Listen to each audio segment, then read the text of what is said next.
Hi all, welcome back to my channel. ಯಾರೆಲ್ಲ ಇನ್ನೂ ನನ್ನ ಚಾನಲ್ ಸಬ್ಸ್ಕ್ರೈಬ್ ಮಾಡಿಲ್ಲ, ಇವಾಗಲೇ ಸಬ್ಸ್ಕ್ರೈಬ್ ಮಾಡಿ. ಹಾಗೆ ಪಕ್ಕದಲ್ಲಿರ್ತಕ್ಕಂಥ ಬೆಲ್ ಐಕಾನ್ನ ನೀವು ಪ್ರೆಸ್ ಮಾಡೋದ್ರಿಂದ ನಾನು ಹಾಕೋ ವಿಡಿಯೋಗಳ ನೋಟಿಫಿಕೇಶನ್ಸ್ ನಿಮಗೆ ಬರ್ತಾ ಹೋಗುತ್ತೆ. ಸೊ ತುಂಬ ಮಕ್ಕಳು SSLC ಎಕ್ಸಾಮ್ ಬರೆದು ರಿಲ್ಯಾಕ್ಸ್ ಮಾಡ್ತಾ ಇದ್ದೀರಾ. ಇನ್ನೇನು ನೆಕ್ಸ್ಟ್ ವೀಕಲ್ಲಿ ನಿಮಗೆ ನೆಕ್ಸ್ಟ್ ವೀಕ್ ಅಥವಾ ಅದ್ರ ನೆಕ್ಸ್ಟ್ ವೀಕ್ 24th ನಿಮಗೆ ರಿಸಲ್ಟ್ ಬರೋ ಚಾನ್ಸಸ್ ಇದೆ.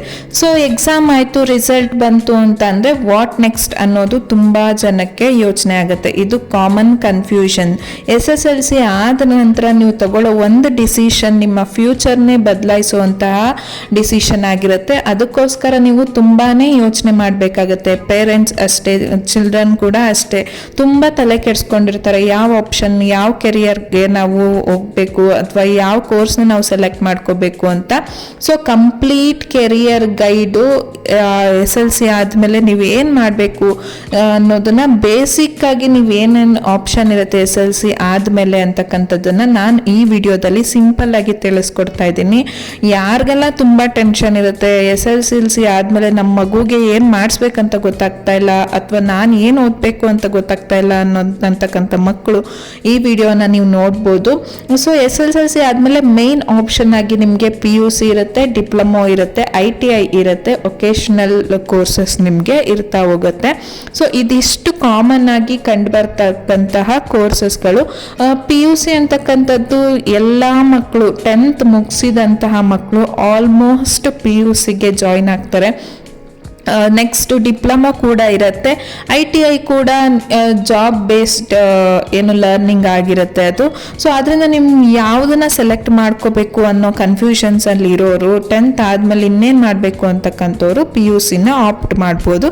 ಈ PUC ಅಂತಕ್ಕಂಥದ್ದು 2 years ಕೋರ್ಸ್ ಆಗಿರುತ್ತೆ. ಈ PUCನಲ್ಲಿ ಮೇನ್ 3 ಬ್ರಾಂಚಸ್ನ ನಾವು ನೋಡ್ತೀವಿ: ಸೈನ್ಸ್, ಕಾಮರ್ಸ್, ಆರ್ಟ್ಸ್. ಸೊ ಸೈನ್ಸಲ್ಲಿ ನೀವು PCMB, PCMC, PCME, PCMBT ಈ ಥರ ಎಷ್ಟೊಂದು ಆಪ್ಷನ್ಸ್ಗಳಿರುತ್ತೆ. ಕಾಮನ್ ಆಗಿ ಎಲ್ಲ ಕಾಲೇಜಲ್ಲಿ ಅವೈಲಬಲ್ ಇರೋದು PCMB ಮತ್ತು PCMC ಆಗಿರುತ್ತೆ. ಸೊ ಸೈನ್ಸ್ ತೊಗೊಂಡ್ರೆ ಅವರ ಫ್ಯೂಚರ್ ಫಿಕ್ಸ್.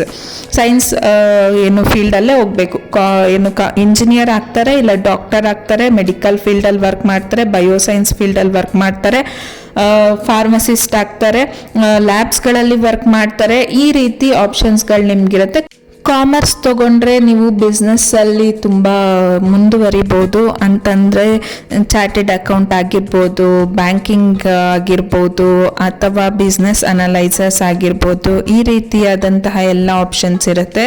ನೀವು ಕಾಮರ್ಸ್ ಮಾಡಿದ ನಂತರ ಡಿಗ್ರಿಯನ್ನು ಸೆಲೆಕ್ಟ್ ಮಾಡ್ಕೋಬೋದು. ಡಿಗ್ರಿ ಕಂಪ್ಲೀಟ್ ಮಾಡಿದ ನಂತರ ನಿಮಗೆ ಇಮಿಡಿಯೇಟ್ ಜಾಬ್ ಸಿಗ್ತಾ ಹೋಗುತ್ತೆ.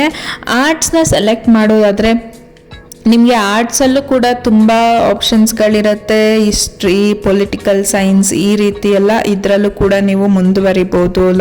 ಲಾ ಕಂಪ್ಲೀಟ್ ಮಾಡ್ಕೋಬೋದು, ಜರ್ನಲಿಸ್ಟ್ ಆಗ್ಬೋದು. ಈ ರೀತಿ ಎಲ್ಲ ನೀವು ಮುಂದುವರಿತಾ ಹೋಗ್ಬೋದು. ಸೊ 3 ಕೋರ್ಸ್ಗಳಿಗೂ ಈಕ್ವಲಿ ಇಂಪಾರ್ಟೆನ್ಸ್ ಇದೆ. ಎಲ್ಲರೂ ಸೈನ್ಸನ್ನೇ ತಗೋತಾ ಇದ್ದಾರೆ. ಸೈನ್ಸ್ಗಿಂತ ಕಾಮರ್ಸ್ಗಿಂತ ಆರ್ಟ್ಸ್ ಮುಂಚೂಣಿಯಲ್ಲಿದೆ. ನೀವು ಯಾವ್ದು ಬೇಕಾದರೂ ನಿಮಗೆ ಕಂಫರ್ಟಬಲ್ ಅನ್ಸೋದನ್ನು ನೀವು ಸೆಲೆಕ್ಟ್ ಮಾಡ್ಬೋದು. ಅವ್ರು ಯಾರೋ ಫ್ರೆಂಡ್ ಮಾಡ್ತಿದ್ದಾರೆ ಅಥವಾ ನಂಗೆ 80% ರಿಸಲ್ಟ್ ಬಂದ್ಬಿಟ್ಟಿದೆ, ನಾನು ಸೈನ್ಸ್ ತಗೋತೀನಿ, ಈ ಥರ ಎಲ್ಲ ಥಿಂಕ್ ಮಾಡಬಾರ್ದು. ನಿಮಗೆ ಯಾವ ಫೀಲ್ಡ್ ಕಂಫರ್ಟಬಲ್, ನಿಮ್ಮ ಕೆಪಾಸಿಟಿ ಎಷ್ಟಿದೆ, ನಿಮ್ಮ ಕೆಪಬಿಲಿಟಿ ಎಷ್ಟಿದೆ ಅದನ್ನು ನೀವು ಸೆಲೆಕ್ಟ್ ಮಾಡ್ಕೋಬೇಕಾಗತ್ತೆ. ಸೊ ಈ PUC ಆದ ನಂತರ ನೀವು ಇನ್ನೊಂದು ಆಪ್ಷನ್ ಯಾವುದಂತಂದರೆ ಡಿಪ್ಲೊಮೊ. ಇದು 3 years ಕೋರ್ಸ್ ಆಗಿರುತ್ತೆ. ಇದರಲ್ಲಿ ಮೆಕ್ಯಾನಿಕಲ್, ಸಿವಿಲ್, ಕಂಪ್ಯೂಟರ್ ಸೈನ್ಸ್ ಈ ರೀತಿ ಆಪ್ಷನ್ಗಳಿರುತ್ತೆ. ಸೊ ಡಿಪ್ಲೊಮೊ ಕಂಪ್ಲೀಟ್ ಮಾಡಿ ಇಂಜಿನಿಯರಿಂಗಿಗೆ ನೀವು 2nd yearಗೆ ಡೈರೆಕ್ಟಾಗಿ ಎಂಟ್ರಿ ಮಾಡ್ಕೋಬೋದು. ಅಥವಾ ಡಿಪ್ಲೊಮೊ 3 years ಕಂಪ್ಲೀಟ್ ಆದಮೇಲೆ ನೀವು ಡೈರೆಕ್ಟಾಗಿ ಕೆಲಸಕ್ಕೆ ಕೂಡ ಹೋಗ್ಬೋದು. ಈ ಡಿಪ್ಲೊಮೊ ಒಂಥರ ಪ್ರಾಕ್ಟಿಕಲ್ ಲರ್ನಿಂಗ್. ತುಂಬ ನಮಗೆ ಸ್ಟಡಿ ಮಾಡೋದು ಇಂಟ್ರೆಸ್ಟ್ ಇಲ್ಲ ಅಂತಕ್ಕಂಥವ್ರು ಡಿಪ್ಲೊಮೊಗೆ ನೀವು ಸೇರ್ಕೋಬೋದು. ಇಮಿಡಿಯೇಟ್ ಡಿಪ್ಲೊಮೊ ಕಂಪ್ಲೀಟ್ ಆಗ್ತಿದ್ದಂಗೆ ನಿಮಗೆ ಜಾಬ್ಗಳು ಸಿಗ್ತಾ ಹೋಗುತ್ತೆ. ಅಥವಾ ನಾನು ಇನ್ನೂ ಎಜುಕೇಷನ್ ಕಂಟಿನ್ಯೂ ಮಾಡ್ತೀನಿ ಅಂತಕ್ಕಂಥವ್ರು ಡಿಪ್ಲೊಮೊ ಆದ ನಂತರ ಇಂಜಿನಿಯರಿಂಗ್ಗೆ ಜಾಯಿನ್ ಆಗ್ಬೋದು. ಇಂಜಿನಿಯರಿಂಗಿಗೆ 2nd yearಗೆ ಜಾಯಿನ್ ಮಾಡಿಸ್ಕೋತಾರೆ. ಸೊ ಈ ರೀತಿಯಾದಂಥ ಆಪ್ಷನ್ ಇದೆ.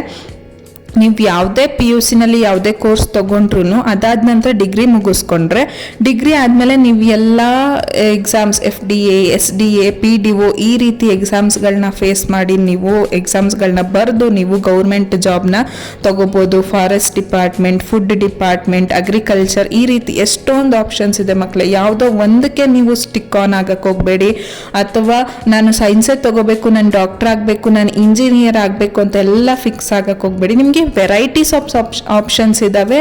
ಇಟ್ಸ್ ಓಕೆ, ನೀವು ಡಾಕ್ಟರ್ ಇಂಜಿನಿಯರ್ಸ್ ಆಗಿ ಅದ್ರ ಜೊತೆಗೆ ಈ ಎಲ್ಲ ಆಪ್ಷನ್ಗಳನ್ನು ಒಂದ್ಸಲಿ ರೆಫರ್ ಮಾಡ್ಕೋಬೋದು. ಕಷ್ಟಪಡೋದಕ್ಕಿಂತ ಇಷ್ಟಪಟ್ಟು ನೀವು ಕೆರಿಯರ್ನ ಸೆಲೆಕ್ಟ್ ಮಾಡ್ಕೊಳ್ಳಿ. ITI ನೆಕ್ಸ್ಟ್ ಆಪ್ಷನ್ ಬಂದು ITI.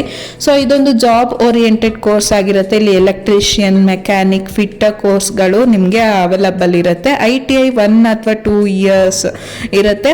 ಬೇಗ ಇಮಿಡಿಯೇಟ್ ಜಾಬ್ ನಿಮಗೆ ಸಿಗ್ತಾ ಹೋಗುತ್ತೆ. ಸೊ ಮನೇಲಿ ತುಂಬ ಜವಾಬ್ದಾರಿ ಇರ್ತಕ್ಕಂಥವ್ರು ಅಥವಾ ತುಂಬ ಅಫೋರ್ಡ್ ಮಾಡೋಕ್ಕಾಗಲ್ಲ ಓದಕ್ಕೆ ಅಂತಕ್ಕಂಥವ್ರು, ತುಂಬ ಇಯರ್ಸ್ ವೇಸ್ಟ್ ಮಾಡೋಕ್ಕಾಗಲ್ಲ ಅಂತಂದರೆ, ಅಷ್ಟು ಇಯರ್ಸು ನಾನು ಓದ್ತಾ ಕೂತ್ಕೊಂಡ್ರೆ ಮನೆ ಕಡೆ ಗಮನ ಕೊಡಬೇಕು ಅಂತಕ್ಕಂಥವ್ರು ಅಥವಾ ಓದೋಕ್ಕೆ ಕಷ್ಟಪಡೋಕ್ಕಾಗಲ್ಲ ಅಂತಕ್ಕಂಥವ್ರು ಕೂಡ ITIನ ಸೆಲೆಕ್ಟ್ ಮಾಡ್ಕೋಬೋದು. ಲಿಟಲ್ ಈಸಿ ಅಂತ ಅನ್ಕೋತೀನಿ. ಸೊ ಡಿಪ್ಲೊಮೋಗಿಂತ ITI ಬೇಗ ನಿಮಗೆ ಜಾಬ್ ಓರಿಯೆಂಟೆಡ್ ಕೋರ್ಸ್ ಆಗಿರೋದ್ರಿಂದ ಎಲ್ಲ ಪ್ರೈವೇಟ್ ಕಂಪ್ನೀಸ್ಗಳಲ್ಲೂ ನಿಮಗೆ ಬೇಗನೆ ಕೆಲಸ ಸಿಗ್ತಾ ಹೋಗುತ್ತೆ.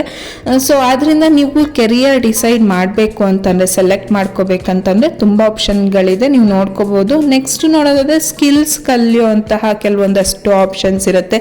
ಲೈಕ್ ನೀವು ಕಂಪ್ಯೂಟರ್ಸ್ನ 10th ನಾನು ಮುಂದಕ್ಕೆ ಓದಲ್ಲ, ನಮ್ಮ ಮನೇಲಿ ಕಾಲೇಜಿಗೆ ಕಳಿಸಲ್ಲ ಅಂತ ಅಂದರೆ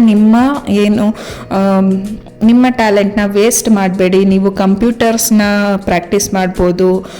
ಕಂಪ್ನಿಗಳಲ್ಲಿ, ಪ್ರೈವೇಟ್ ಕಂಪ್ನಿಗಳಲ್ಲಿ ನಿಮ್ಮನ್ನ ಸೇರಿಸ್ಕೋತಾರೆ. ಫ್ಯಾಷನ್ ಡಿಸೈನಿಂಗ್ ಆಗಿರ್ಬೋದು, ಕೆಲವೊಂದಷ್ಟು ಲ್ಯಾಬ್ಗಳಲ್ಲಿ ಅಲ್ಲಿ ಮಾಡ್ತಕ್ಕಂತಹ ಕೆಲಸಗಳನ್ನ ನೀವು ಕಲಿತು ಲ್ಯಾಬ್ಗಳಲ್ಲೂ ವರ್ಕ್ ಮಾಡ್ಬೋದು. ಈ ರೀತಿ ಎಷ್ಟೊಂದು ಆಪ್ಷನ್ಸ್ ಇದೆ. ಫ್ಯಾಷನ್ ಡಿಸೈನಿಂಗ್ ಆಗಿರ್ಬೋದು, ಬ್ಯೂಟಿಷಿಯನ್ ಕೋರ್ಸ್ ಆಗಿರ್ಬೋದು.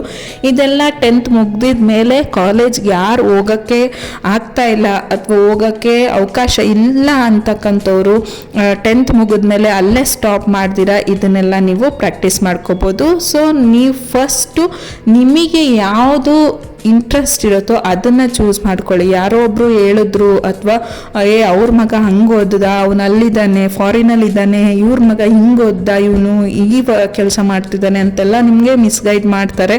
ನಿಮ್ಮ ಇಂಟ್ರೆಸ್ಟ್ ಏನಿರುತ್ತೆ ಆ್ಯಂಡ್ ನಿಮಗೆ ಅಫೋರ್ಡಬಲ್ ಆಗಿರ್ತಕ್ಕಂಥದ್ದು ಯಾವುದು, ನೀವು ಯಾವ ಕೋರ್ಸ್ ತೊಗೊಂಡ್ರೆ ನಿಮಗೆ ಬೇಗ ಒಂದು ಫ್ಯೂಚರ್ ಸಿಗುತ್ತೆ ಅಂಥದ್ದನ್ನು ನೀವು ಡಿಸೈಡ್ ಮಾಡಿಕೊಂಡು ಈಸಿಯಾಗಿ ಸೆಲೆಕ್ಟ್ ಮಾಡಿಕೊಂಡು ಅದ್ರ ಕಡೆ ಫೋಕಸ್ ಮಾಡ್ತಾ ಹೋಗಿ.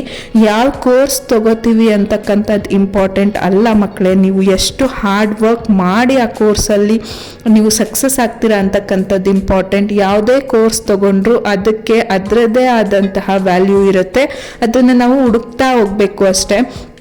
ಸೊ ತುಂಬ ಆಗದೆ ಇರೋದನ್ನು ನಾವು ಪ್ರಯತ್ನ ಮಾಡೋಕ್ಕೆ ಹೋಗಬಾರ್ದು. ನಮ್ಮ ಕೆಪಾಸಿಟಿ ಎಷ್ಟಿದೆ ಅಷ್ಟು ನೋಡಿಕೊಂಡು ನಾವು ಅದ್ರ ಕಡೆ ಮುಂದುವರಿತಾ ಹೋಗಬೇಕು. So all the best. ತುಂಬ ಕರೆಕ್ಟಾಗಿ ಕೂತ್ಕೊಂಡು ಯೋಚನೆ ಮಾಡಿ ನಿಮ್ಮ ಕೆರಿಯರ್ನ ನೀವು ಸೆಲೆಕ್ಟ್ ಮಾಡ್ಕೋಬೋದು, ನಿಮ್ಮ ಕೋರ್ಸನ್ನು ನೀವು ಸೆಲೆಕ್ಟ್ ಮಾಡ್ಕೋಬೋದು. So thank you for watching.